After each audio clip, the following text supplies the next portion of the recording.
ನಮಸ್ಕಾರ ಬೆಂಗಳೂರು. ಇವತ್ತು ನಾವು ಇಂಡಿಯನ್ ಮಾರ್ಬಲ್ ಫ್ಲೋರ್ ಪಾಲಿಷಿಂಗ್ಗೆ ಅಂತ ಇಂದಿರಾನಗರ್ಗೆ ಬಂದಿದ್ವಿ. ಈ ಮಾರ್ಬಲ್ ಫ್ಲೋರ್ 1000 ಸ್ಕ್ವೇರ್ ಫೀಟ್ ಇದೆ. ಈ ಮಾರ್ಬಲ್ ತುಂಬ ಹಳೆಯದು ಮತ್ತು ಡಲ್ ಆಗಿತ್ತು. ಈ ಮಾರ್ಬಲ್ನ ನಾವು 3 to 4 ಲೇಯರ್ ಡೈಮಂಡ್ ಪಾಲಿಷಿಂಗ್ ಮಾಡಿ, ಪೌಡರ್ ಪಾಲಿಷಿಂಗ್ ಮಾಡಿ, ಫೈನಲ್ ಆಗಿ ಬಫಿಂಗ್ ಮಾಡಿದ್ವಿ. ನಮ್ಮ ಟೆಕ್ನಿಷಿಯನ್ 5+ ಇಯರ್ ಎಕ್ಸ್ಪೀರಿಯನ್ಸ್ ಇರೋದ್ರಿಂದ ಯಾವುದೇ ಡ್ಯಾಮೇಜ್ ಆಗದೇ ಇರೋ ಥರ ಪಾಲಿಷಿಂಗ್ ಮಾಡಿದರು. ಪಾಲಿಷಿಂಗ್ ಆದಮೇಲೆ ಈ ಫ್ಲೋರ್ನ ನೋಡಿ, ಮಿರರ್ ಫಿನಿಶಿಂಗ್ ಬಂದಿದೆ. ಹಾಗೆ ಎಷ್ಟು ಕ್ಲೀನ್ ಆ್ಯಂಡ್ ಫ್ರೆಶ್ ಕಾಣ್ತಾ ಇದೆ.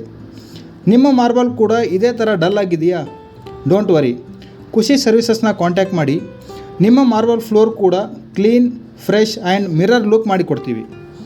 ಈ ಸ್ಕ್ರೀನ್ ಮೇಲೆ ಕಾಣ್ತಾ ಇರೋ ನಂಬರ್ನ ಕಾಂಟ್ಯಾಕ್ಟ್ ಮಾಡಿ ನಿಮ್ಮ ಸರ್ವಿಸ್ನ ಬುಕ್ ಮಾಡ್ಕೊಳ್ಳಿ. ಹಾಗೆ ನಮ್ಮ ಪೇಜ್ನ ಫಾಲೋ ಮಾಡಿ, ಆದಷ್ಟು ವಿಡಿಯೋನ ಶೇರ್ ಮಾಡಿ ಸಪೋರ್ಟ್ ಮಾಡ್ತಾಯಿರಿ. Thank you.